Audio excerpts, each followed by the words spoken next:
Bien-être à Salange, qui organise le Festival de la parentalité et du coup cette conférence. Et je voulais tous vous remercier d'être venus, en tout cas si nombreux, et remercier déjà d'avance Stéphanie Jacques qui nous propose cette conférence importante pour nous ce soir. Donc je lui laisse la parole. Une petite présentation. Alors il va falloir que je m'habitue à parler dans un micro, parce que c'est la première fois que je parle dans un micro. Voilà. Donc peut-être que je serai un peu déstabilisée, parce qu'effectivement on doit parler près du micro, et on s'entend parler, et c'est très bizarre. Voilà. Alors avant de commencer cette conférence, est-ce qu'au niveau du son c'est bon pour vous? Oui. C'est pas... Oui, d'accord.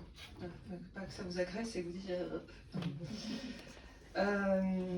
Donc avant de commencer cette conférence, donc je remercie Christelle et puis cette démarche justement de parler un peu de ce sujet-là qui semble important. Donc je m'appelle Stéphanie, donc je suis psychologue clinicienne depuis une dizaine d'années et auparavant j'ai été éducatrice spécialisée aussi pendant une dizaine d'années. Donc voilà, je fais des cycles de 10 ans on va dire, donc je ne sais pas ce que ça sera par la suite. Et en fait, je suis spécialisée donc, dans les troubles du spectre autistique depuis 2011, dans le sens où mon premier poste a été dans une institution avec des enfants, des adolescents avec autisme et déficience intellectuelle associée. Et puis en parallèle, j'ai travaillé donc, en libéral avec deux orthophonistes avec qui j'ai développé ma pratique tout au long de ces années. Et puis là, ça fait 1 an et demi, donc je suis installée sur la région. Donc j'ai un cabinet libéral sur Crombault. Et puis je travaille en lien donc, avec des neuropsys, pédopsychiatres et puis psychomotriciens et aussi orthophonistes. Donc depuis que je suis arrivée ici, où voilà, je commence à développer un réseau. Donc peut-être qu'il y aura aussi des professionnels dans la salle et puis on pourra échanger par la suite si vous le souhaitez. Donc avant de commencer, juste voilà, faire un petit peu des précautions d'usage dans le sens où ça dure 1h30, donc c'est très rapide. Juste pour indication, je suis aussi formatrice pour un organisme de formation qui s'appelle EDI Formation, donc, où j'interviens dans les institutions auprès des équipes, équipes éducatives, des psychologues, des chefs de service, etc. pour justement les sensibiliser, les former à l'autisme. Donc là, 1h30, ça va aller très vite. Donc voilà, c'est vraiment une porte ouverte sur des connaissances que j'ai à cœur de transmettre, mais en sachant que, voilà, ça je dis surtout pour les professionnels, je ne veux pas aller dans les détails, il y aurait énormément de choses à dire et on pourrait rester là toute la nuit, mais c'est pas le but non plus. Et effectivement, selon si vous êtes un parent, selon si vous vous questionnez sur vous-même, selon si vous travaillez en libéral ou pas, ou en institution, donc il y a des choses qui vont faire écho ou pas. Donc ça, c'est à chacun effectivement de prendre ce qui résonne chez lui. L'objectif, c'est effectivement d'amener une meilleure connaissance. Donc, comme je vous le disais, ce sera des définitions assez rapides, mais ce sera surtout des partages d'expériences, parce que tout ce que moi j'ai appris, c'est vraiment, alors par les formations que j'ai faites, bien évidemment, mais c'est surtout par l'écoute des familles, des enfants, des adolescents et des adultes que je rencontre depuis une dizaine d'années, qui m'apprennent énormément sur eux et qui fait que c'est ça aussi que j'ai à cœur de partager. Il y a aussi cette notion pour aussi le vivre souvent quand j'interviens dans les institutions. Vu que vous allez entendre des choses cliniques, peut-être que vous allez vous dire « Ah mais ça j'ai, ah mais ça aussi j'ai, ah mais ça aussi, ah, ça se trouve je suis atypique, etc. » ou peut-être que je suis autiste. Alors bien évidemment, c'est pas sur un critère, hein, ça c'est aussi important de le préciser, dans le sens où on verra par la suite, c'est un ensemble d'éléments qui font qu'à un moment donné, on peut avoir un diagnostic, donc c'est vraiment un cheminement.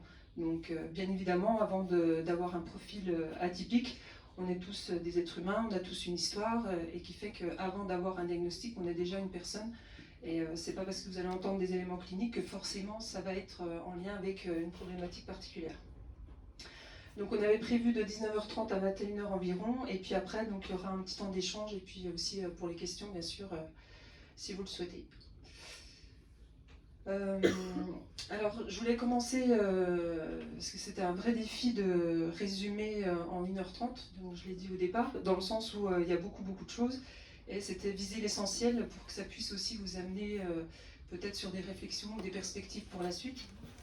Donc j'ai fait le choix de commencer par mon cheminement professionnel. Alors le but c'est pas pour parler de moi, mais c'est pour parler vraiment de tout ce que j'ai découvert aussi par rapport à l'autisme, dans le sens où quand j'ai commencé à travailler dans le médico-social, donc dans les années 98, oui, 98, on n'en parlait pas du tout et on parlait pas forcément non plus de profil atypique ou de profil cognitif atypique. C'est vrai que maintenant on entend beaucoup plus de choses, même dans les médias, par rapport à ça. Mais à l'époque, moi, on n'en entendait pas parler. Donc ma découverte, moi, de l'autisme, ça s'est fait par la porte d'entrée, donc avec mon premier poste de psychologue clinicienne, donc dans un institut médico-éducatif. Donc je vais aller très vite là-dessus, mais c'est aussi que vous puissiez comprendre pourquoi on parle des troubles du spectre autistique, dans le sens où il y a plusieurs formes d'autisme, et c'est vrai que les premières rencontres que j'ai eues avec les personnes autistes, c'était donc en institution spécialisée, donc avec des personnes qui avaient non seulement un profil autistique, donc qui étaient diagnostiqués avec de l'autisme, mais qui avaient aussi d'autres troubles associés, donc à savoir une déficience intellectuelle ou des maladies génétiques ou autres troubles, et qui faisaient que ces personnes-là, donc les enfants et les ados avec qui je travaillais, ne pouvaient pas accéder au milieu ordinaire. Donc ils étaient donc en institut médico-éducatif, et c'est des personnes que j'ai suivies sur 7 années, où j'ai pu aussi les voir évoluer, des enfants donc, qui ne parlaient pas forcément, qui avaient beaucoup de troubles du comportement. Alors, pas forcément, parce que ça aussi, on pense souvent, si on est autiste, on a des troubles du comportement. Non, on a des troubles du comportement parce qu'on n'est pas compris ou parce qu'on ne comprend pas son environnement. Donc, il n'y a pas un lien de cause à effet avec l'autisme. Donc ça a été ma première découverte. Donc, et aussi, je l'ai déjà dit à des familles que j'accompagne, c'est la première fois aussi, pourtant j'ai évolué dans le domaine du handicap depuis déjà une dizaine d'années, où j'ai fait des formations, donc j'étais stagiaire, où j'étais en formation avec des parents. Donc ça veut dire que les parents venaient aussi se former pour comprendre leur enfant. Donc ça c'est une donnée importante dans le sens où ça montre que malgré tout le lien qu'on peut avoir avec son fils ou sa fille, il fallait avoir des connaissances sur leurs particularités pour mieux les comprendre dans le quotidien. Donc ça c'était aussi une découverte pour moi. Et puis en parallèle donc, de ce travail en institut médico-éducatif et puis aussi en foyer pour adultes par la suite, j'ai développé donc une pratique en libéral avec 2 orthophonistes qui, au fur et à mesure de leur consultation, m'orientaient des enfants alors qui avaient un bon langage, mais qui avaient ce qu'on appelle des troubles pragmatiques du langage, à savoir où ils avaient des difficultés à utiliser socialement le langage. Et puis ils étaient un petit peu atypiques dans leur comportement. À l'école, ça se passait pas forcément bien, alors pas dans les apprentissages, là ça se passait plutôt bien, c'était plus dans les interactions sociales et dans tout ce qu'ils vivaient dans les relations avec les autres.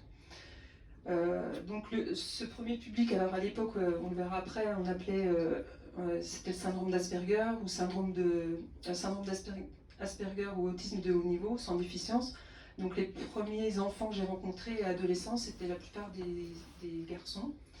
Et puis au fur et à mesure c'est pour ça que dans l'article que vous avez pu voir ce matin pour certains, je disais plus j'en sais, moins j'en sais. Parce qu'à chaque fois que je me formais, à chaque fois que je comprenais quelque chose du fonctionnement, on va dire, atypique de ces personnes, se rajoutaient des nouvelles questions. Et c'est là effectivement que par la suite, selon les critères, les attitudes et les comportements des enfants et des adolescents que je rencontrais, parce qu'au début j'avais pas du tout de patientèle adulte, avec des recherches, avec des formations, c'est là que j'ai découvert aussi un peu plus précisément le trouble du déficit de l'attention avec ou sans hyperactivité, donc ça je vous détaillerai après. Des enfants aussi qui pouvaient avoir un haut potentiel intellectuel, et puis aussi les fameux troubles 10 dont on parle beaucoup plus maintenant. D'ailleurs, j'ai souvent des parents et des familles qui font le lien après avec leurs difficultés scolaires quand ils étaient plus jeunes, parce que c'est vrai que pour les générations précédentes, c'est pas forcément des choses il n'y avait pas autant d'évaluation, il n'y avait pas de bilan neuropsy, il y avait déjà des bilans orthophoniques, mais on était beaucoup moins informés par rapport à tous ces troubles.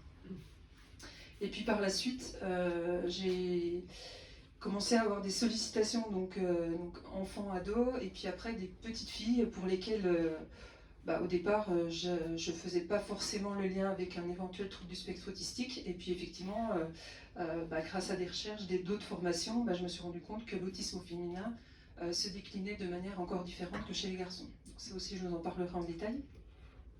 Et puis pour finir sur mon cheminement, donc, j'ai commencé par accueillir des enfants, des adolescents, et puis par la suite, donc, de plus en plus d'adultes qui se questionnaient aussi, soit en lien avec l'histoire de leur propre enfant, ou soit effectivement par rapport à des recherches qu'ils avaient fait sur Internet, et où ils étaient dans des questionnements sur une éventuelle différence par rapport aux autres.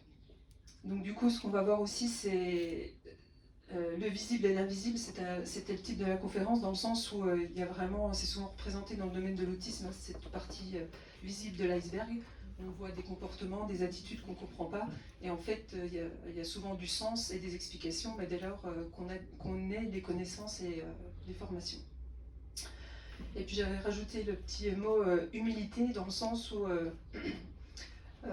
c'est vrai que par rapport à toutes les personnes que je rencontre dans ma patientèle depuis des années, c'est vrai qu'il y avait plein de choses que je n'avais pas vues forcément à la fac, donc ça c'est bon, ça arrive souvent, mais c'est vrai que c'est aussi des personnes qui sont souvent très directes dans leurs propos, parfois pour certaines sans filtre, donc elles vous disent vraiment ce qu'elles pensent et ce qu'elles ressentent, donc du coup c'est vrai que j'ai aussi beaucoup appris grâce à ces personnes.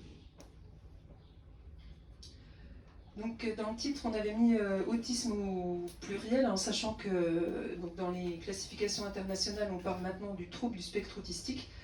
Donc ça représente bien, alors après on peut être d'accord ou pas, c'est pas le sujet, mais c'est vrai que le spectre représente bien toute cette variabilité, on va dire, de profil et toutes ces variantes chez tout un chacun, où effectivement on peut, et ça c'est aussi la richesse de ma pratique, avoir autant des personnes, et on le verra dans les différents profils cognitifs, des personnes effectivement qui n'auront pas les compétences pour pouvoir évoluer en milieu ordinaire, donc ça c'est ce qu'on appelle l'éducation spécialisée, et d'autres personnes dont je vais vous parler un peu plus ce soir, qui sont complètement intégrées dans notre société, qui ont une vie comme tout un chacun, mais qui depuis quand même la petite enfance ont développé ont mis en avant des difficultés ou des différences, mais qui n'ont jamais été forcément soit prises en compte ou soit comprises. Donc c'est vrai que c'est un ensemble clinique très large, très varié, très complexe et très hétérogène. Et c'est vrai que ça aussi, quand je parlais d'humilité, c'est que autant quand je rencontrais certaines familles, alors c'est vrai qu'il y avait des attitudes tellement, même dans mon bureau, tellement visibles, qu'effectivement on pouvait très vite se poser la question d'un éventuel trouble du spectre autistique. Par contre, pour beaucoup de personnes, ça a été beaucoup plus laborieux, et c'est en ça que l'écoute des signes qu'observent les parents, parce que souvent on dit ah non, mais à l'école ça se passe bien, ou à tel endroit ça se passe bien, et c'est souvent les parents qui disent bah oui, mais chez nous ça se passe pas aussi bien, et on a beaucoup de crises, on a beaucoup de difficultés, et souvent ça c'est pas forcément entendu. Donc ce qui caractérise, alors là je vais très vite parce qu'effectivement il y aurait beaucoup à dire, mais c'est vraiment dans les classifications un déficit persistant de la communication sociale et des interactions sociales. Donc c'est vraiment ce qui ressort. Alors c'est pas parce qu'on n'est pas à l'aise socialement que forcément ça veut dire qu'on est autiste. C'est aussi à chaque fois que je nommerai des choses, c'est beaucoup plus complexe dans le sens où c'est associé aussi à des comportements répétitifs avec des intérêts dits inhabituels, hors normes, hors dits restreints aussi, et ou des particularités sensorielles. Donc les particularités sensorielles, je vous en parlerai aussi dans le sens où c'est quelque chose aussi qui est pas nouveau, mais c'est vrai qu'en France on est souvent en retard par rapport à plein de choses. Si vous allez sur les sites du Québec, on a déjà beaucoup d'informations par rapport à ça, mais c'est vrai que les particularités sensorielles expliquent énormément de choses des comportements des personnes qui ont un profil atypique. Et ça c'est vrai que c'est un aspect qu'on retrouve beaucoup chez les personnes avec déficience, mais qu'on retrouve aussi chez des personnes qui n'ont pas de déficience associée.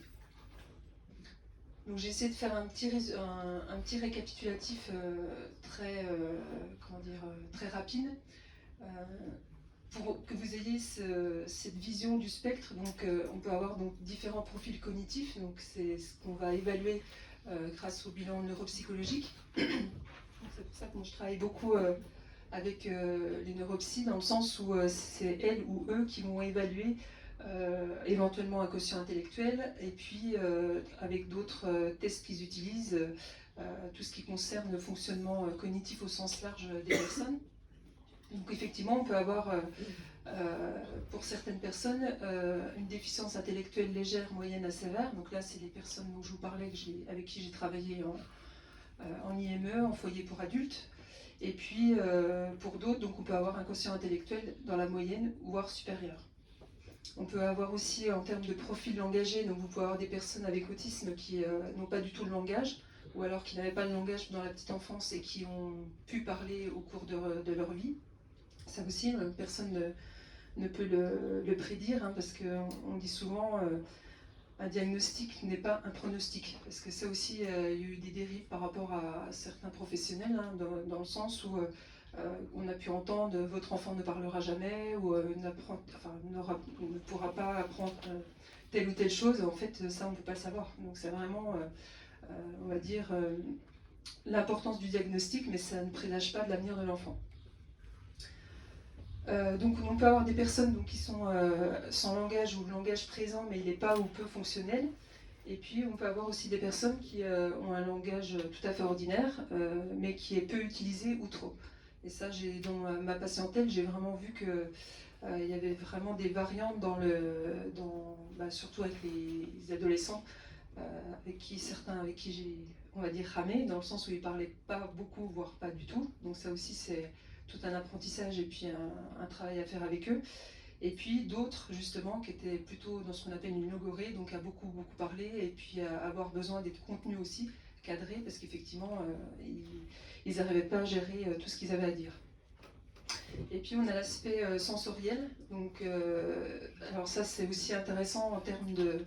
Donc c'est vrai que ce soir le sujet de la conférence est plutôt sur des personnes que je vais rencontrer en libéral, mais j'ai aussi envie de parler de ces personnes qu'on ne voit jamais, à savoir des personnes autistes avec déficience intellectuelle, qui, c'est pas parce qu'elles sont non-verbales qu'il n'y a pas des choses à dire, à comprendre d'elles, et c'est vrai que ces aspects sensoriels, on les retrouve vraiment de manière très prégnante chez les personnes TSA avec déficience, où elles vont avoir où il va y avoir des comportements qui s'expliquent vraiment par ces aspects sensoriels, qu'on verra juste après.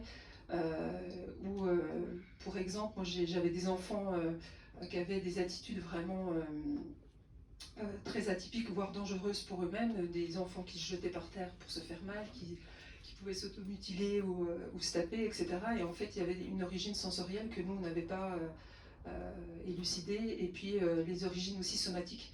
Il faut savoir que les personnes avec handicap sont très mal soignées et que souvent, il y a des personnes qui se tapent continuellement sur la tête, mais en fait c'est parce qu'il y a une rage de dents, parce qu'il y a des maux de règles, parce qu'il y a un mot de dos, et ça c'est pas forcément évalué.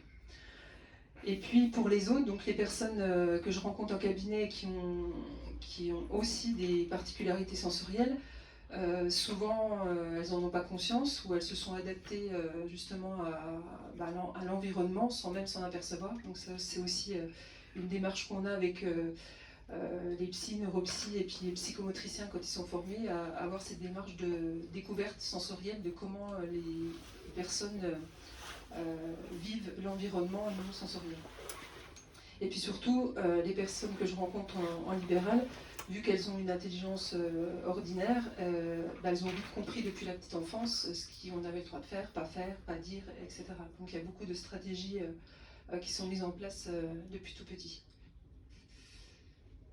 Donc juste pour reprendre donc ce qu'on appelle les TND, les troubles neurodéveloppementaux, donc on va retrouver effectivement les troubles du spectre de l'autisme, les troubles de la communication, les troubles 10, donc la déficience intellectuelle dont je vous ai parlé, le TDAH, et aussi les troubles spécifiques des apprentissages et d'autres troubles neurogénétiques et voire des troubles moteurs.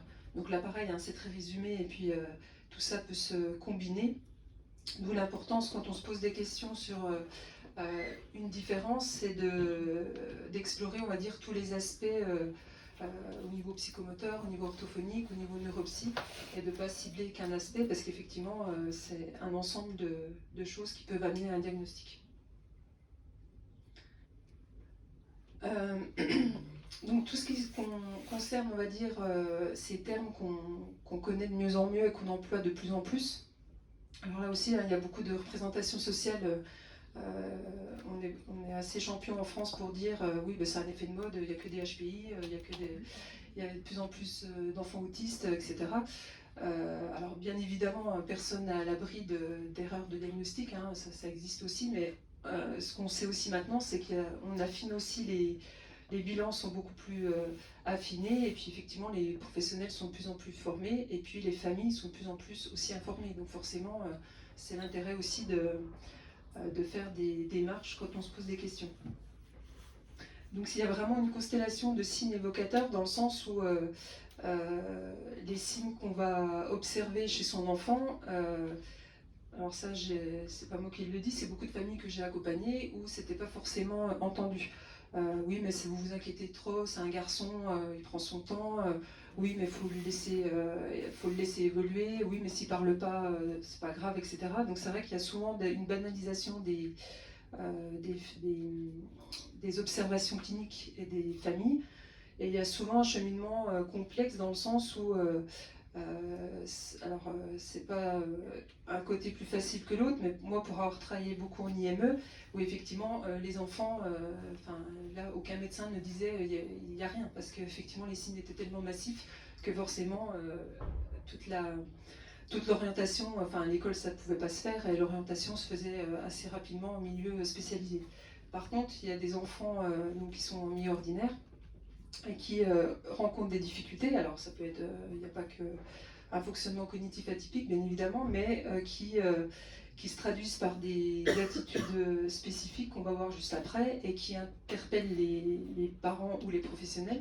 Et c'est vrai que si on n'a pas la connaissance par rapport à ces signes très subtils, on peut avoir des interprétations erronées.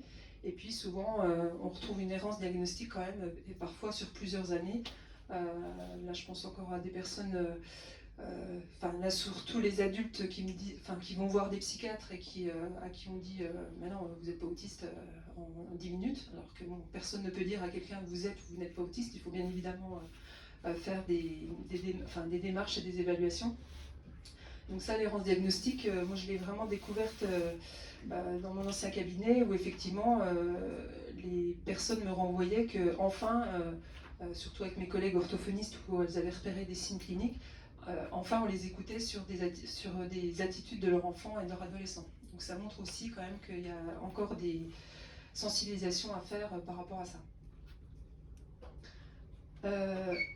Donc pour décrire juste là aussi très rapidement, hein, parce que les neuropsy en parleraient mieux que moi, parce que alors ça aussi ce qui est intéressant c'est que dans ce domaine particulier des fonctionnements cognitifs atypiques,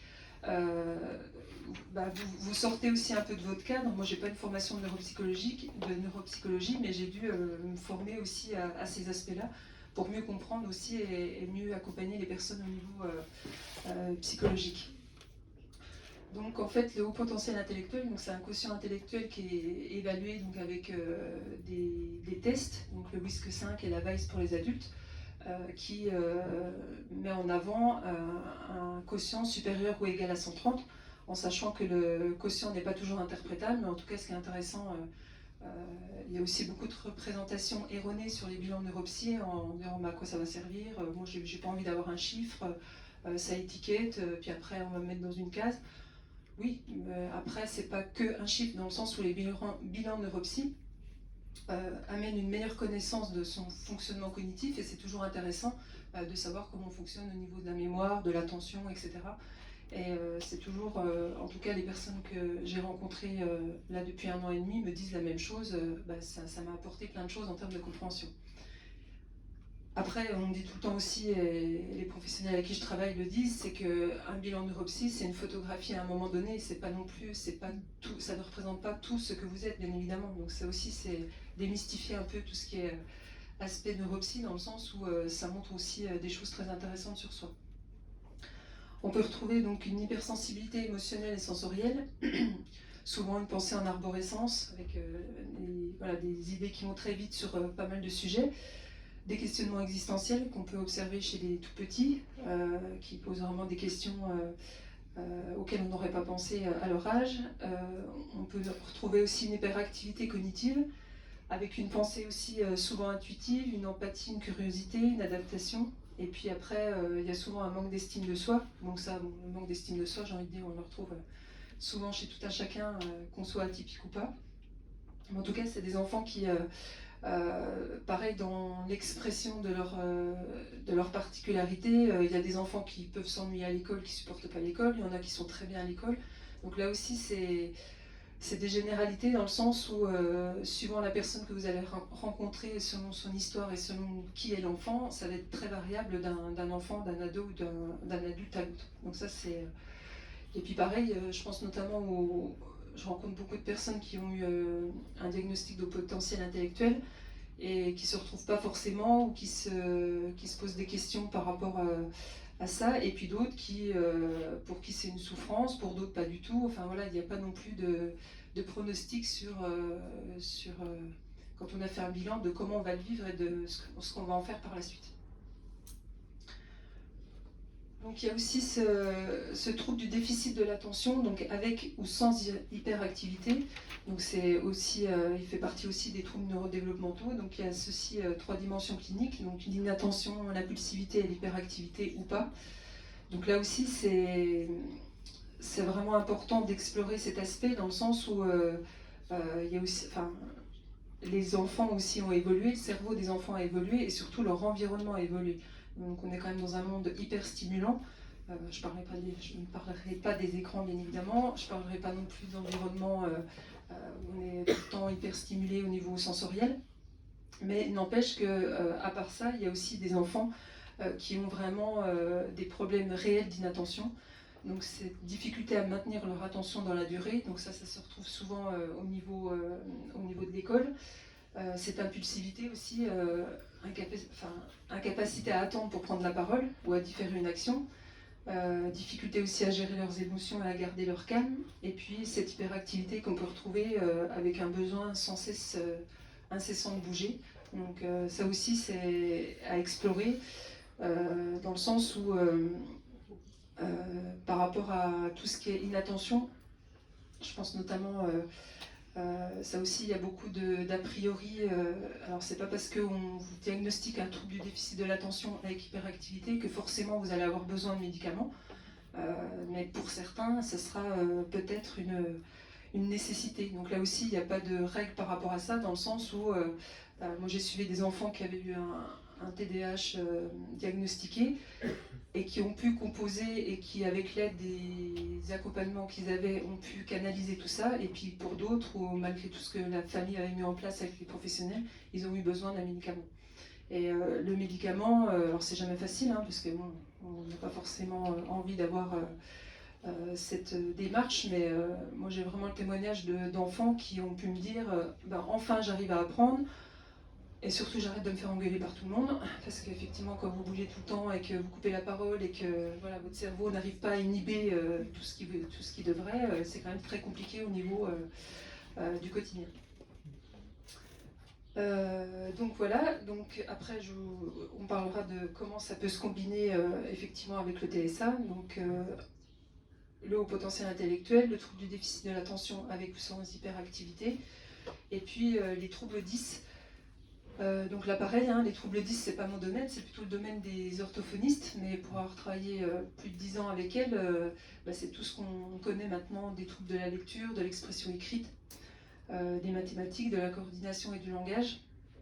Donc là pareil, hein, il y a pas mal de formations sur ces sujets, et c'est vrai que c'est les orthophonistes qui évaluent grâce à des bilans sur d'éventuels troubles 10 qui expliquent beaucoup de difficultés chez des enfants scolarisés. Et qui explique aussi, je disais tout à l'heure, des difficultés de scolarité qu'ont pu rencontrer des adultes de ma génération, où effectivement, c'est pas des choses dont on parlait. Et c'est vrai que plus j'en parle autour de moi, et dans les échanges que je peux avoir, c'est vrai qu'il y a plein de gens qui disent ah, mais moi je me rappelle, j'arrivais pas à écrire, je me faisais toujours disputer, je devais réécrire des pages et des pages, et en fait, il y avait certainement un trouble 10.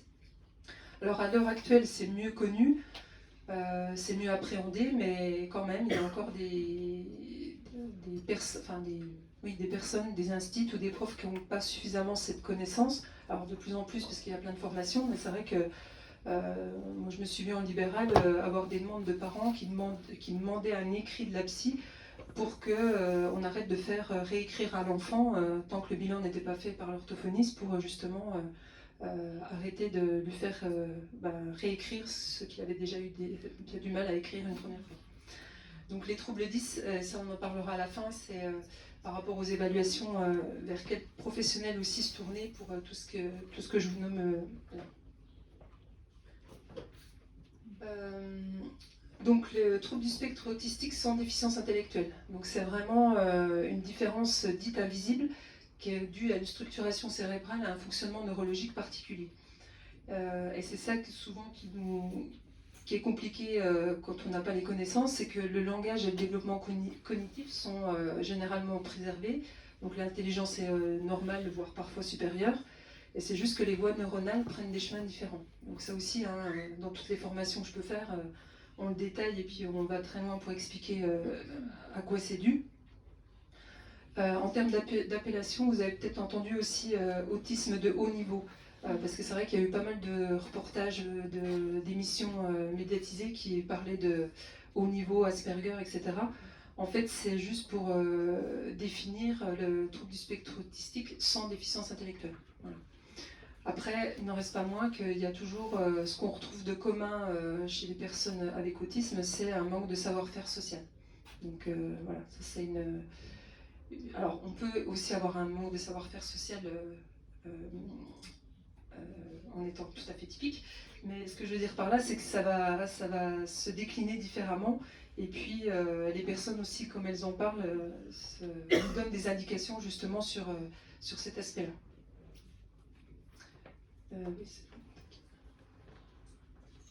Alors c'est vrai que souvent, alors surtout quand les signes sont très fins et très subtils, ça j'en reparlerai aussi après, c'est que c'est assez énigmatique du fait que leur autisme ressemble si peu à l'autisme que nous pensons connaître. Donc c'est vrai que suivant votre parcours, suivant vos connaissances, suivant voilà, qui vous côtoyez, on va avoir des représentations très spécifiques, enfin très personnelles on va dire de l'autisme.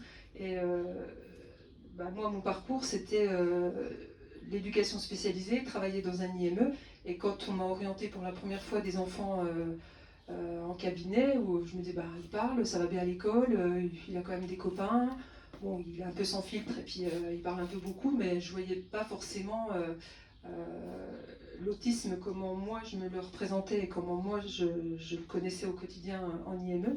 Et c'est vraiment en refaisant beaucoup de formations et en étant à l'écoute des parents, et puis au fur et à mesure des entretiens aussi avec les enfants, je me suis rendu compte de tous ces petits signes subtils, mais qu'on ne voit pas d'emblée.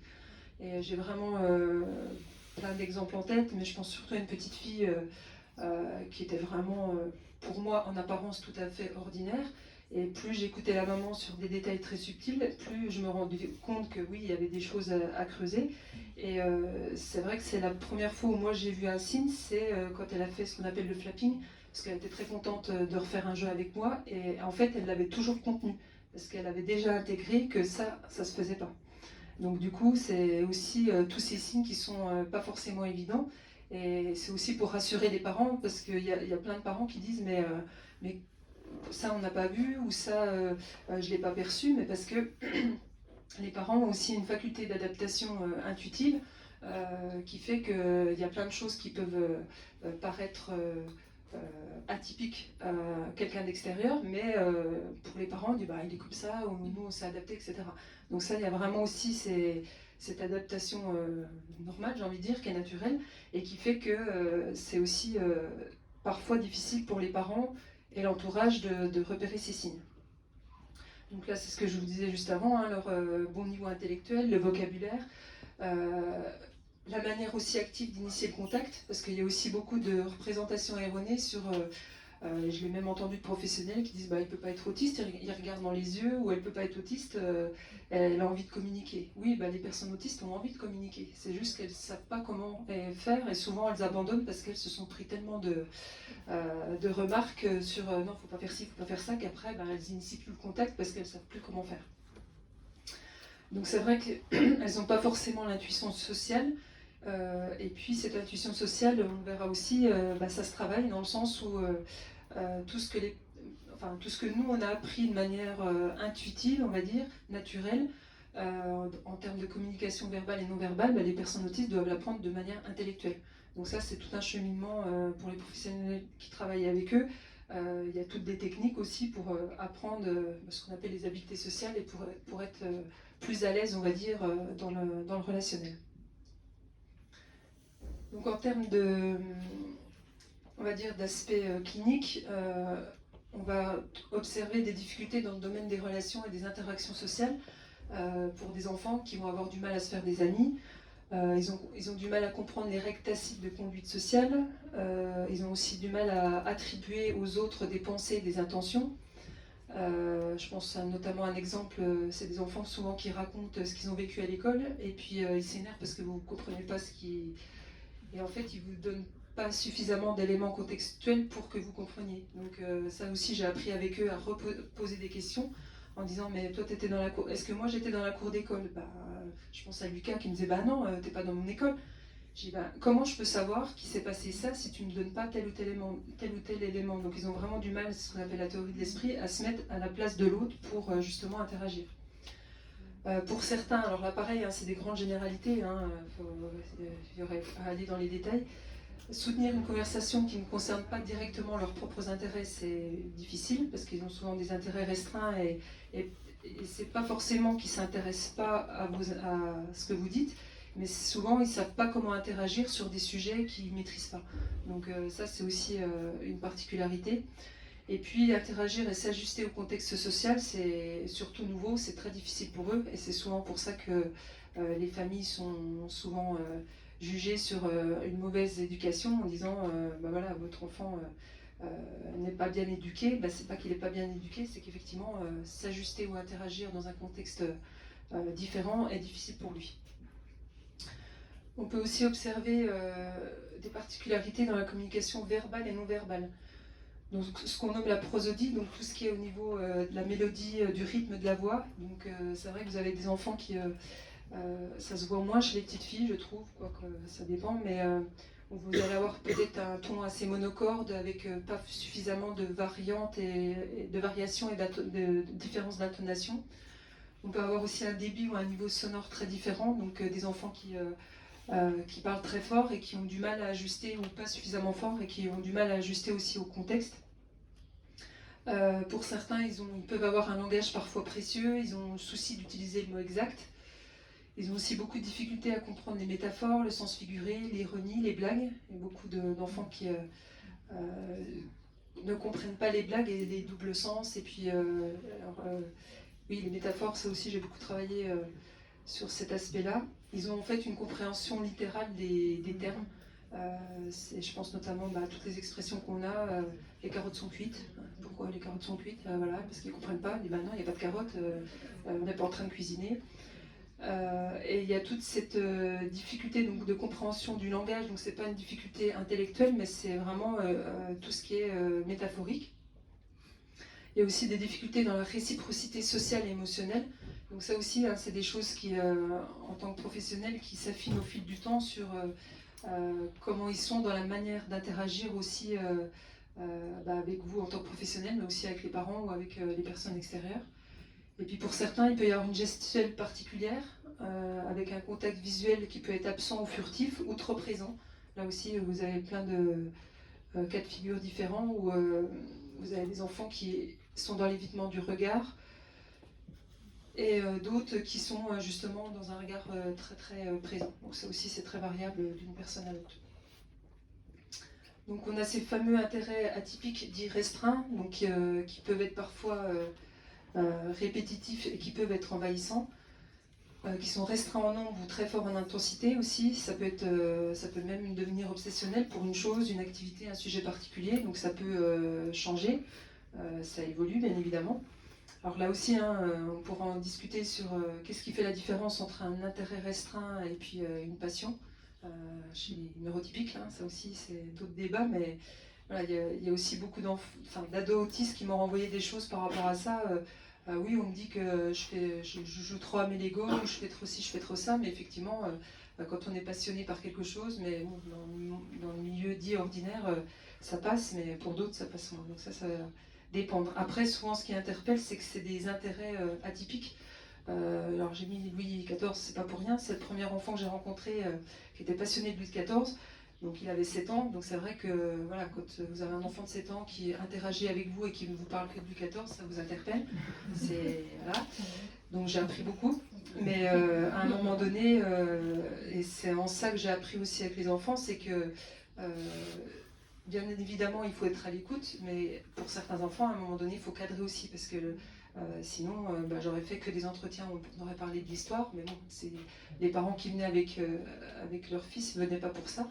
Donc au début je l'ai beaucoup écouté, parce que je ne connaissais pas, et puis après je lui ai proposé, je dis bon, je mets le timer, on parle de Louis XIV pendant 10 minutes, et puis après on fait un jeu, on fait autre chose, et petit à petit comme ça il a pu s'ouvrir sur d'autres choses. Des enfants qui peuvent être passionnés de la météo, qui vous parlent de ça, et puis j'ai mis les fenêtres aussi parce que j'avais un passionné de fenêtres. Et aussi ce qui est intéressant, alors des fois ça peut être envahissant et puis fatigant, mais ça peut être aussi une compétence, notamment je pense à Jim qui, grâce à lui, on avait changé de cabinet à l'époque parce qu'on avait eu un dégât des eaux, donc on avait changé, et la première chose quand il est arrivé, il a dit ouais, il y a des nouvelles fenêtres, etc. Donc je lui avais dit ouais, on regardera les fenêtres, mais on va pas faire que ça. Et puis une fois il m'a dit mais pourquoi tu n'ouvres pas en oscillo? Je dis bah ma fenêtre on peut pas l'ouvrir en oscillo. Il me fait ah si, hein. Ah bon, moi j'ai essayé, et en fait il y avait une technique qu'il avait observée, qu'il y avait un petit truc qu'il fallait dévisser. Donc voilà, donc faut s'appuyer aussi sur leurs compétences, parce qu'effectivement, grâce à lui, j'ai pu ouvrir ma fenêtre en oscillo.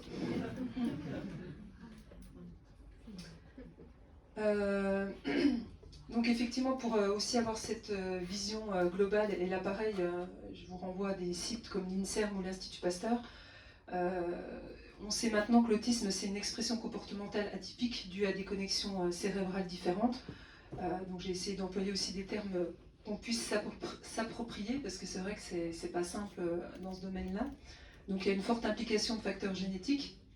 Donc on sait maintenant que c'est des mutations dans plus d'une centaine de gènes qui sont associés au TSA, mais qui sont, voilà, je vous renvoie aux travaux de Thomas Bourgeron, qui travaille à l'Institut Pasteur, où ils ont identifié pas mal de gènes en lien avec l'autisme.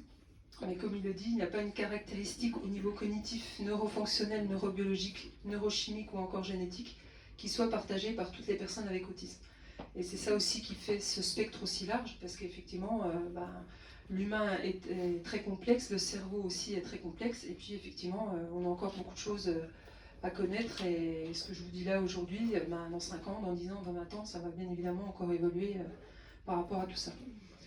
En tout cas, pour ceux que ça intéresse, Thomas Bourgeron, c'est vraiment une référence dans le sens où là, il vient de sortir un nouveau livre, alors qu'il est assez complexe, mais toutes les parties ne sont pas complexes. Mais ce qui est intéressant, c'est qu'il fait pas mal de conférences et de vidéos sur ce sujet, et du coup, ça peut être vraiment intéressant en termes de compréhension au niveau génétique.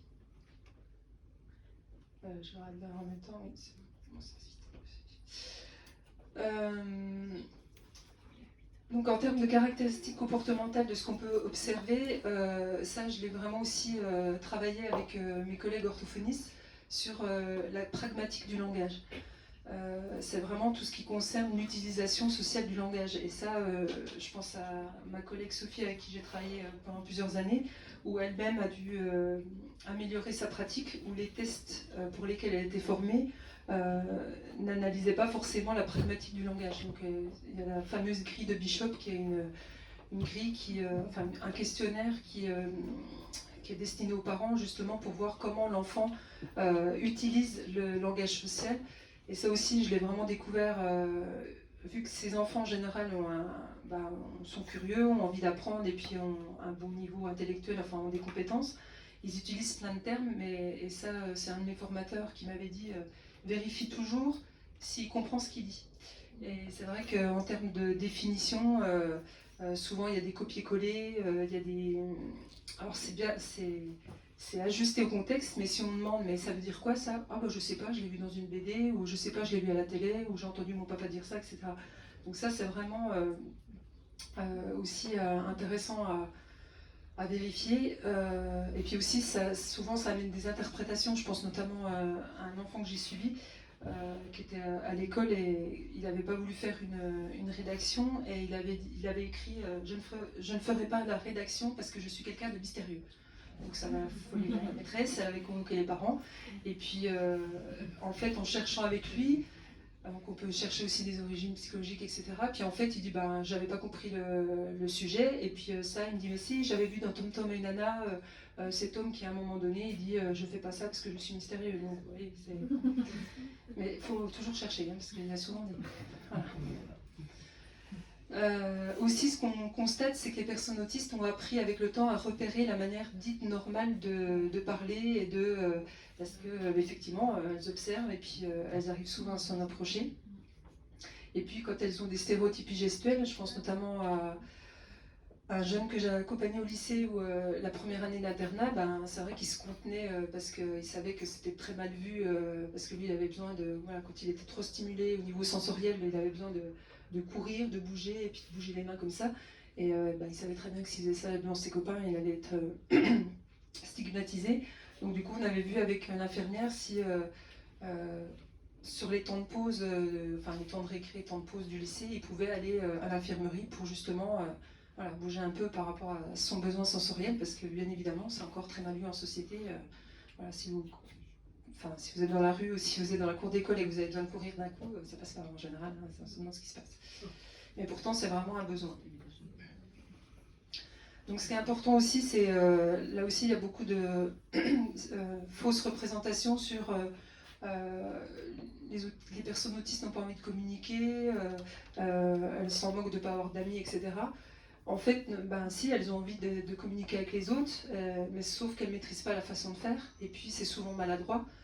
Ça, je le vois avec les enfants que j'accompagne en ce moment, c'est que la relation sociale est tellement subtile sur un jour on est copains, un jour on n'est pas copains, un jour on joue ensemble, un jour on joue pas ensemble, enfin toutes les subtilités qui passent au niveau de la communication non verbale et de tout ce qui est implicite. En fait, c'est vraiment ça, c'est dès lors que c'est trop implicite, c'est là où les personnes avec autisme sont le plus en difficulté. Je prends souvent l'exemple de quand est-ce qu'on sait qu'on peut tutoyer ou vous voyez. Alors pour les personnes typiques, des fois c'est pas simple, mais voilà, il y a un truc qui se fait que, qu'est-ce qui fait qu'à un moment donné vous serrez la main à quelqu'un que vous connaissez et puis après vous permettez de lui faire la bise parce que vous avez senti qu'il y avait une connexion, en tout cas une possibilité de. Mais ça on se le dit pas. On se dit pas, ah tiens, la prochaine fois que lui je le croise, je fais la bise parce que c'est quelqu'un que j'aime bien. Non, ça se fait intuitivement. Donc ça c'est une des choses sur lesquelles les personnes avec autisme ont des difficultés. Elles ont souvent, et c'est pour ça que j'insiste sur l'importance du diagnostic, alors non pas pour, comme certains ont peur, mettre une étiquette enfermée, c'est pour comprendre comment on fonctionne dès le plus jeune âge, pour justement ne pas se prendre de toujours des réflexions très désobligeantes et très violentes pour certains, parce qu'effectivement, si l'enfant ne sait pas qu'il a un fonctionnement différent des autres, il va vouloir faire comme les autres, mais ça va être des tentatives répétées d'échecs, et qui fait qu'après, bah, on n'a plus envie, hein, ça c'est comme tout le monde. Moi je pense à Lucien, un ado qui m'avait dit, moi j'ai appris à ne plus parler au collège, parce que de toute façon, chaque fois que j'interagissais, ça n'allait pas, soit je parlais trop, soit je ne parlais pas assez. Donc après, j'ai pris un livre et puis j'ai lu à la récré. Leurs intérêts portent souvent sur des thèmes culturels ou scientifiques, mais là aussi, vous allez trouver des contre-exemples, bien évidemment, mais c'est quelque chose qu'on retrouve quand même. Et chez les filles, les intérêts sont souvent moins repérés car ils sont plus adaptés socialement. Comme je vous disais, un petit garçon qui vous parle de Louis XIV à 7 ans, ça vous interpelle, forcément. Par contre, une petite fille qui vous parle des poneys, bah, c'est normal, on aime bien les poneys ou les princesses, etc. Après, ça ne veut pas dire que si vous aimez les poneys, on est autiste. Hein, parce que le cerveau typique aussi fait des raccourcis en disant oui, ça s'intéresse beaucoup aux poneys. Non. En tout cas, chez les filles, on repère que leurs intérêts sont passent inaperçus parce qu'ils sont plus adaptés socialement. Donc après, ça va être dans la fréquence et puis si ça devient, on va dire, très envahissant.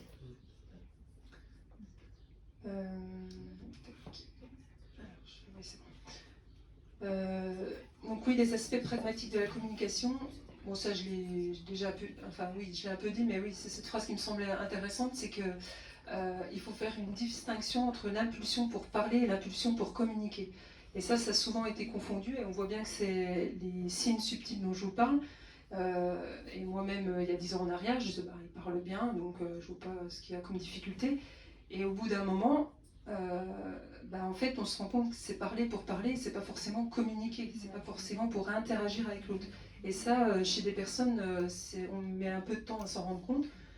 Et moi, je l'ai vécu de manière progressive parce que vu que je travaillais en IME avec des enfants qui criaient beaucoup, qui ne parlaient pas, qui avaient beaucoup de troubles du comportement, quand j'ai commencé, alors déjà quand j'avais des ados qui parlaient en IME, j'étais contente parce que c'était plus facile pour moi d'interagir. Mais c'est vrai que déjà là, je me rendais compte que c'était plus une logorée, parler, mais c'était pas pour communiquer avec moi. D'ailleurs, il y a certains enfants, j'aurais pu sortir du bureau et revenir, ça n'aurait rien changé. Et ça, avec les personnes autistes sans déficience, c'est vraiment aussi, alors pareil, il y a des degrés variables, mais je pense notamment à un jeune que j'ai suivi sur plusieurs années, où lui, c'était son but quand il venait me voir, c'était de parler, mais c'était pas d'interagir avec moi. Donc ça, on l'a vraiment travaillé. Et puis, il était très peu aussi dans la réciprocité sociale, donc il se rendait pas compte qu'en fait, il me coupait systématiquement la parole. Et ça, donc je renvoyais. Donc ça l'énervait parce qu'il me disait non, je ne coupe pas la parole. Je dis bah si, quand même un petit peu, dès que je parle, tu me coupes la parole. Et c'est là que je lui ai proposé qu'on fasse une petite séquence vidéo, donc avec l'accord de ses parents bien évidemment, pour qu'il se rende compte avec la vidéo qu'en fait il me coupait la parole. Et parce qu'il faut savoir que les personnes autistes sont plus visuelles qu'auditives et qu'elles ont besoin de voir pour comprendre. Donc ça c'est vraiment important et même si on le sait, même si on est formé, on l'oublie souvent. Donc je lui ai montré donc je l'ai filmé pendant un quart d'heure, 10 minutes, un quart d'heure, et après je lui montre la vidéo sur l'ordi. Et là il me dit mais je vous coupe tout le temps la parole. Oui, c'est ça que j'essaie de te dire depuis 10 entretiens. Et en fait il avait vraiment, et ça rejoint aussi cette difficulté à se mettre à la place de l'autre, et c'est pour ça aussi que des fois on s'épuise à répéter, redire, etc. Et des fois des dessins, vraiment des choses écrites, visuelles, vont les aider à mieux comprendre. Et là aussi, c'est pas au niveau intellectuel, c'est vraiment au niveau de leur manière de percevoir, et qui fait que le visuel va être beaucoup plus explicite. Donc en fait, il faut rendre explicite ce qui est trop implicite pour eux. Voilà. Donc ça aussi, c'est tout un apprentissage. Et pour finir sur ce jeune, une fois qu'il avait intégré qu'il me coupait la parole, et là il me pose la question que je vais vous poser, mais comment on sait quand on peut parler? Je sais pas. Je dis ça se fait. Donc du coup, c'est ça que vous apprenez aussi à tout décrypter sur. Je lui ai expliqué, avec mes mots, comment moi je percevais, parce que moi je ne l'ai jamais analysé. Et après il me disait, ah oui d'accord, donc quand vous avez fini de parler, moi je peux parler.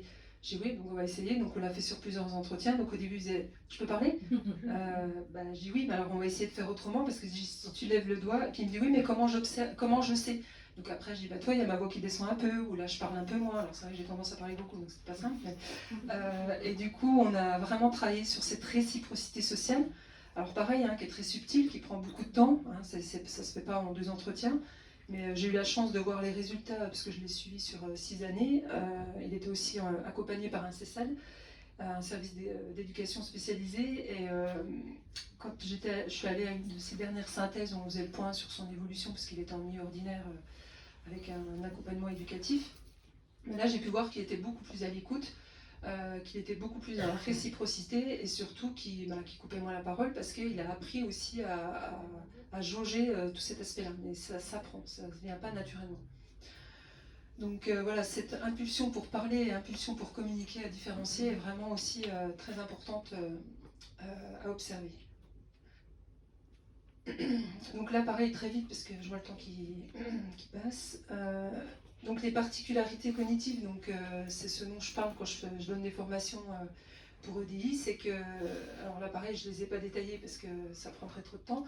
Bon, il faut savoir qu'au niveau cognitif, c'est ce qui englobe, donc les neuropsys en parleraient mieux que moi, mais c'est tout ce qui englobe ce que le cerveau nous fait faire c'est vrai que plus je travaille avec les personnes atypiques, plus je me rends compte aussi de tout ce que notre cerveau fait de manière automatisée. Et ça, c'est vraiment aussi intéressant d'explorer, parce qu'effectivement, tous ces aspects, donc langage, mémoire, raisonnement, la coordination de nos mouvements, la perception, apprentissage, fonction exécutive, donc tout ce qui concerne la planification, l'organisation, tout ce qu'on fait dans le quotidien de manière automatisée, c'est un champ super intéressant, et puis là on pourra en parler une journée, mais c'est ce qui nous permet aussi d'évoluer dans le quotidien et puis effectivement d'être dans les apprentissages. Et dès lors qu'on a des particularités cognitives, notamment pour les personnes autistes, ça va être plus complexe. Ça ne veut pas dire que c'est pas faisable, mais il va y avoir besoin justement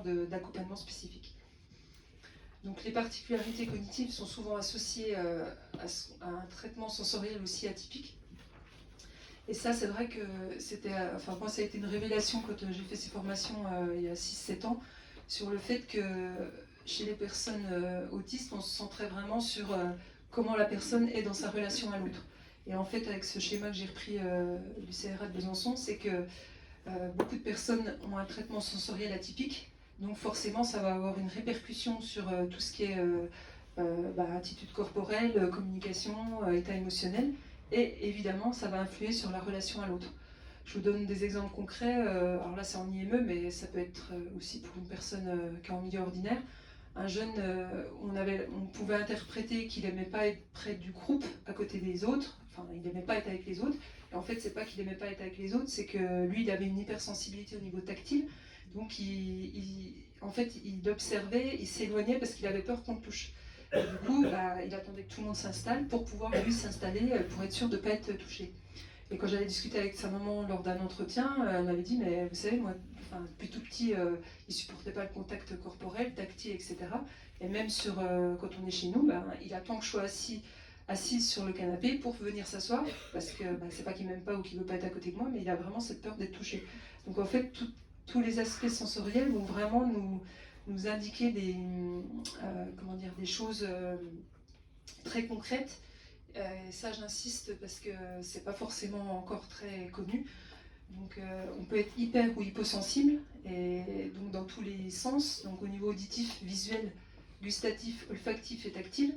Mais il y a aussi un truc qui est très important et qu'on connaît moins. Alors les psychomotriciens connaissent, mais en tout cas moi à l'époque, je ne m'y étais pas intéressée. C'est tout ce qui est sensation de mouvement et d'équilibre. Et puis proprioceptif, c'est tout ce qui est la perception de la position des différentes parties du corps. Donc ça influe aussi énormément sur les attitudes qu'on peut avoir. Donc ça s'évalue avec des questionnaires. Donc je l'ai juste mis, si après vous voulez faire des recherches, profil de Dunn, et puis le profil de Olga Bogdachina, un questionnaire que j'utilise aussi pour explorer les particularités sensorielles. Donc ça peut être au niveau de tous ces sens. Donc juste pour très rapidement, l'hypersensibilité, ça tout le monde peut. Si on est hypersensible au bruit, vous n'allez pas supporter certains bruits, certaines odeurs, visuellement, etc. Donc c'est-à-dire que votre cerveau, il perçoit et traite les informations de manière trop forte. Et quand on est hyposensible, c'est qu'il les traite de manière pas suffisamment forte et qui fait qu'il va avoir besoin de stimulation. Comme le fait de, je donne souvent l'exemple de ne pas suffisamment se sentir au niveau corporel. Moi j'avais une petite fille en IME qui se jetait systématiquement par terre pour se cogner les genoux. Et en fait, quand on a eu cette formation sur le sensoriel, on s'est rendu compte qu'elle était hyposensible, donc elle n'avait pas suffisamment de ressenti au niveau proprioception. Donc c'était vraiment qu'elle avait besoin de stimulation pour pouvoir sentir son corps. Donc j'ai donné cet exemple il n'y a pas longtemps au niveau sensoriel. C'est comme quand nous, par exemple, on va se faire anesthésier chez le dentiste pour une petite opération très agréable, qui fait que vous avez une anesthésie, et quand vous avez une anesthésie, vous ne sentez plus. Et souvent le réflexe, ça va être de toucher ou de venir vous mordre, ou voire même des fois on peut se mordre jusqu'au sang sans s'en apercevoir, parce qu'effectivement on n'a plus cette sensation. Donc voilà, c'est une manière très grossière et très résumée pour parler de l'hyposensibilité, mais qui fait que ça explique bon nombre de comportements chez des personnes qui vont avoir besoin de stimulation plus importante, et quel que soit le domaine. Et aussi pour finir sur le sensoriel, on peut être hypo ou hypersensible on peut être hypersensible au niveau auditif, mais par exemple hyposensible au niveau tactile, d'où l'importance de faire ces explorations. Et puis, ça évolue bien évidemment tout au cours de la vie, parce qu'effectivement, il ne faut pas oublier que le cerveau mature tout au long de la vie, et que des choses que ne vont pas supporter des enfants petits, ça va se modifier au fil de leur évolution. Donc ça aussi, c'est pour rassurer sur le fait que rien n'est figé et que tout évolue aussi dans ce domaine. Donc bien évidemment, la vie quotidienne de personnes autistes des particularités cognitives et puis des particularités sensorielles, entraînent souvent une fatigue, souvent très intensive, souvent banalisée, et une anxiété, bien évidemment vous êtes anxieux, qui est souvent mal comprise. Donc ça aussi, il y a encore beaucoup d'efforts à faire pour écouter les dires des personnes quand elles disent je suis fatiguée, parce que la fatigue est dans notre société quand même assez banalisée et souvent incomprise. Donc souvent du stress pour faire face aux situations nouvelles, et c'est ça aussi, ce stress chronique qui peut entraîner des explosions émotionnelles. Donc on peut le nommer, les parents nomment souvent des crises. Et puis les crises ou les explosions, ou les débordements émotionnels ou sensoriels, forcément ça se fait souvent en famille, parce que souvent l'enfant s'est contenu toute la journée, il s'est adapté, voire suradapté, et puis quand il retrouve son parent, c'est avec la personne de référence avec qui on se sent plus à l'aise qu'on déborde ou qu'on explose. Et puis effectivement, pour les personnes qui ont souvent une image négative d'eux-mêmes, parce que ils ont aussi vécu pas mal d'échecs, ce que je disais au niveau relationnel.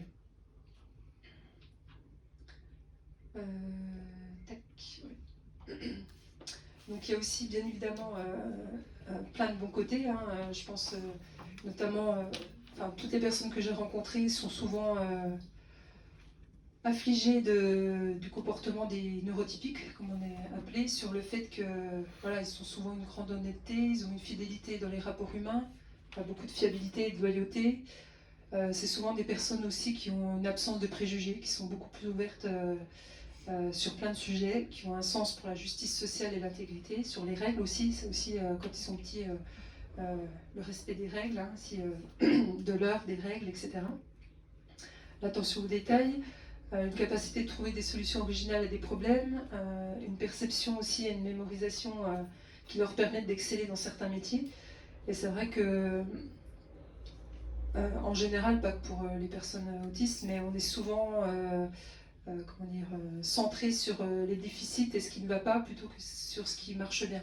Et c'est vrai que moi qui ai travaillé dans le domaine du handicap pendant plus de 20 ans, si on se focalise que sur les troubles, oui, ça va être compliqué, mais le fait de voir des petites, des domaines de compétences particuliers, même atypiques, on peut en faire une force. Et ça aussi, c'est important dans le sens où, je pense à Jim là, avec les fenêtres, on peut se dire, ouais, il parle que des fenêtres, il nous fatigue.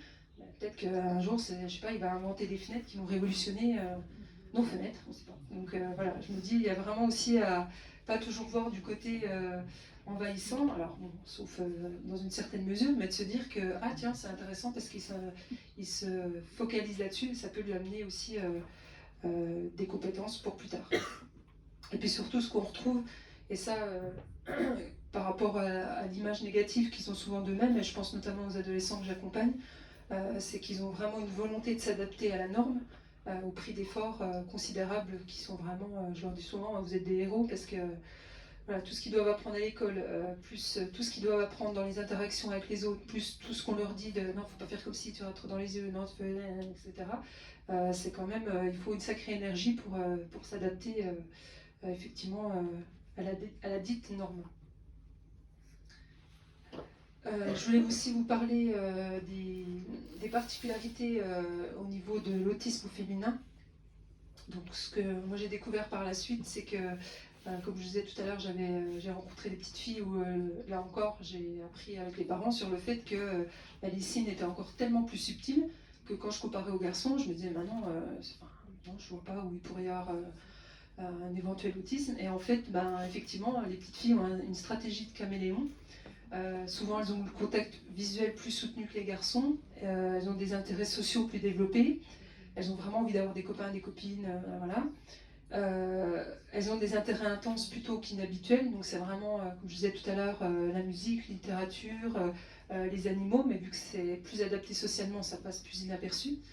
Et puis on peut observer aussi, là notamment au moment de l'adolescence, des troubles alimentaires qui sont souvent associés. La stratégie de caméléon, c'est aussi parce que les petites filles observent beaucoup plus, elles prennent beaucoup plus d'éléments et en fait elles font beaucoup de copier-coller de ce qu'elles observent de leurs amis. Elles font aussi, elles s'identifient aussi beaucoup aux histoires qu'elles lisent et puis aux séries, ah bah c'est comme ça pour avoir un copain, ah bah c'est comme ça pour avoir une copine, etc. Donc elles sont beaucoup plus dans cet apprentissage et qui fait que lié aux intérêts, on va dire un peu moins visibles, bah, on peut passer à côté aussi par rapport à ça. Donc elles sont effectivement, dans ce que je vous disais, observation, imitation. Elles s'appuient aussi beaucoup plus sur les pairs. Il y a souvent, je pense à des petites filles que j'ai rencontrées où elles avaient une amie, mais elles faisaient tout comme leur amie. Et leur amie était un peu leur guide au niveau de la récré et puis de ce qu'il fallait faire ou pas, ce qui était adapté ou pas. Donc c'est ce que je dis, un peu un guide. Et puis on peut avoir aussi des petites filles très sages voilà, qui se mettent en retrait. Alors là pareil, c'est pas parce qu'on est une petite fille en retrait que forcément, mais en tout cas c'est dans la constellation de signes où ça peut être ça aussi. Là j'ai repris une expression que je trouvais intéressante d'une personne autiste qui donne aussi des formations, où elle disait une personne typique est comme un appareil photo numérique, autofocus. Donc elle s'ajuste rapidement, elle fait la mise au point tout seul. Et une personne autiste, quant à elle, est comme un réflexe, nous devons sans cesse nous ajuster à la situation. Ça prend du temps, la lumière doit être réglée, l'exposition aussi. Bref, on peut faire des superbes photos, mais parfois ça prend tellement d'énergie qu'on limite son usage. Et voilà, je trouve que c'était assez bien résumé dans la différence de toujours cette adaptation à l'autre.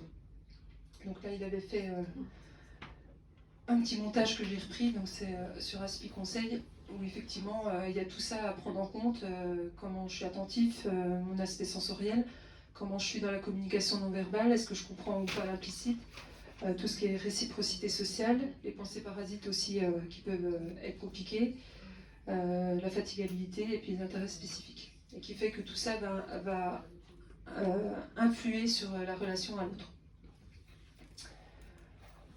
Quelle heure est-il ? Il reste 15 minutes. Ok.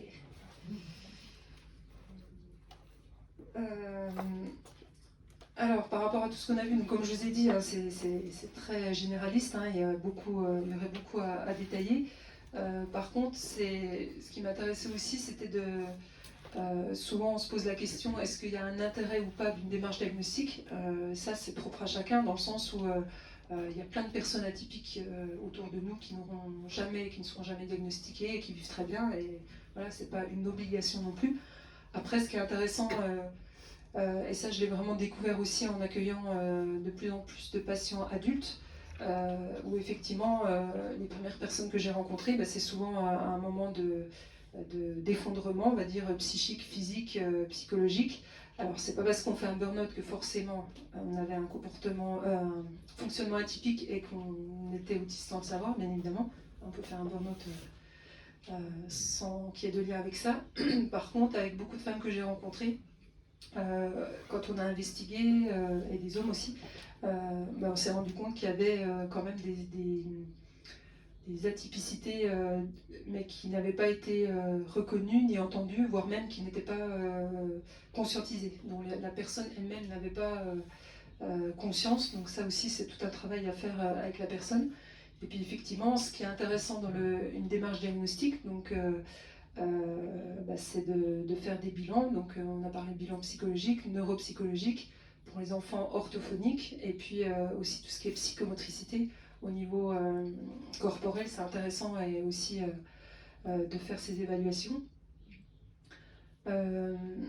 Alors là pareil, ça va être propre à chacun, et c'est en ça que je trouve intéressant la complémentarité des neuropsy et des psychologues cliniciens, sur le fait que une fois qu'on a fait un bilan, une fois qu'on a un diagnostic, donc il faut savoir aussi que la démarche diagnostique est souvent laborieuse, parce que dans les centres ressources autisme, il y a énormément d'attentes, donc des fois ça va jusqu'à 2 ans, voire plus d'attente.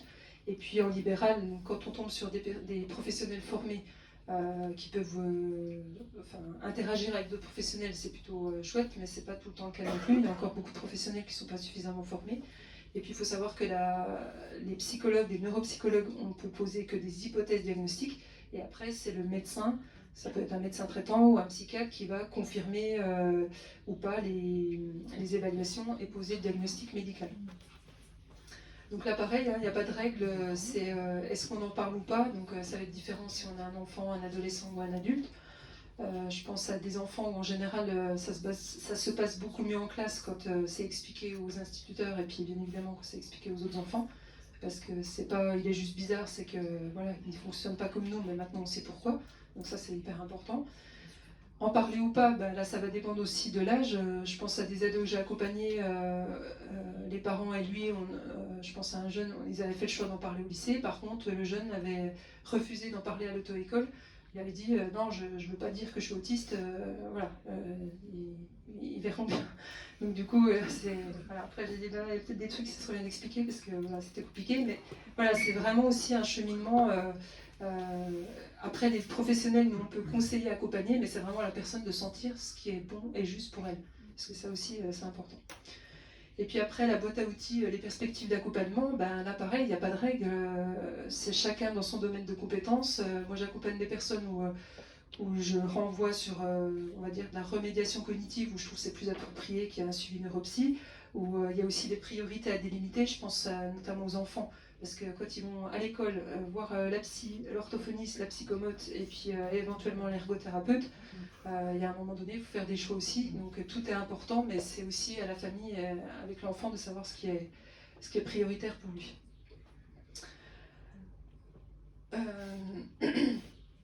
Il y a aussi tout ce qui est cheminement psychique, donc effectivement, l'accompagnement parental au fil des âges, donc c'est pas forcément évident non plus, donc là aussi il y a des étapes, tout dépend aussi de qui on est en tant que couple, qui on est en tant que famille, et puis quelles connaissances on a, et puis quelles évaluations on a pu faire pour justement mettre des mots sur des choses que bien souvent les parents avaient observées très tôt, mais qui n'avaient pas été forcément suffisamment entendues. Après, pour les adultes, là aussi, ça va être très différent. Moi, j'ai plein d'exemples. Je pense à un papa qui m'a dit bon, bah, notre fils a été diagnostiqué autiste. De toute façon, moi, ça sert à rien que j'aille au CRA. Je sais très bien que je suis autiste. De toute façon, moi, j'ai toujours su que j'étais pas comme les autres. Mais il dit je vois aucun intérêt d'aller me faire évaluer et puis je vois pas à quoi ça me servirait. Donc, ça va être très propre à chacun. J'ai des personnes qui sont vraiment en souffrance et qui ont besoin d'une légitimité, on va dire. Je pense à une jeune là, une trentenaire sur une année où je l'ai accompagnée, où ça l'a aidé d'avoir une reconnaissance aussi par rapport à ce handicap cognitif qui était très présent chez elle pour des adaptations au travail. Donc ça aussi, ça peut être vraiment important, et puis ça, c'est différent d'une personne à l'autre. Il y a des endroits où il n'y a pas besoin d'adaptation parce que les adaptations se sont déjà faites. Et puis, donc là, ça va être un cheminement personnel. Et puis, ça rejoint après toutes les personnes, j'ai envie de dire, qu'on est. C'est une meilleure connaissance de soi, s'accepter comme on est, avec ou sans différence. Ça, c'est vraiment le propre à chacun. Et puis, effectivement, de savoir apprivoiser ses forces et puis transcender ses vulnérabilités, dans le sens où il y a toujours des choses à améliorer. Et puis là aussi, il n'y a pas que les psychologues, il y a aussi tout ce qui est, je pense, la réflexologie, le yoga. Il y a plein de choses qui peuvent aider à aller mieux et à mieux se connaître, notamment à gérer aussi son anxiété, parce que l'anxiété, elle n'est pas que chez les personnes atypiques, hein. L'anxiété, c'est quand même la maladie du siècle. Donc du coup, il y a plein de choses qui peuvent aider et qui seront propres à chacun. Et puis d'où l'intérêt d'informer, de sensibiliser.